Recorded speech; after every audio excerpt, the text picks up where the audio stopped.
tabona chairman nizayo onkawe barekawo okurigira hari umukuru w'entebe ya katano piki zihirwe district z'urukutura n'empunji kandi district y'Isingiro eyakire piki z'urukushika 28 mwene nikimanyisa ngo yimwe abashaho abamakore mirimo yanyoko warebe empunji ijo mu irwaro ryawe ukikwate kurunji ahabo kuba ebimwe biturukutungo mu district birunji nibiretwa kugira ngo ntuturana n'empunji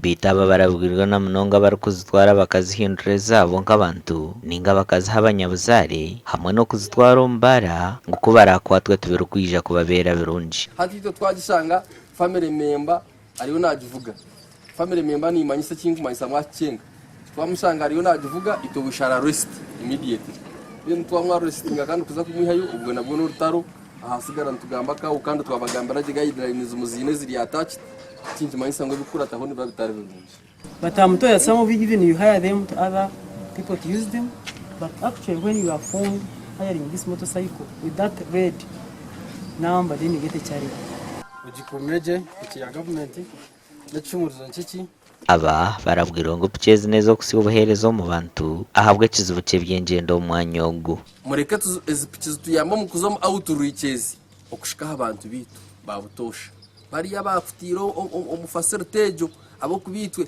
itwa ba district itor mutureberaho twena turuho ahabo kuba abantu baruho. And when you read these guidelines they say you are supposed to sign have received as a teacher. You must sign a form where you also sign that you have received the what? This is a step forward. We should reduce on the excuses of saying we don't have transport, we don't have this. At least they are affordable.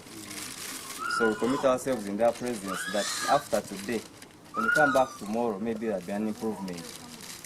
So that the efforts don't go to waste. Gasha kwa Ruth Nwamanya.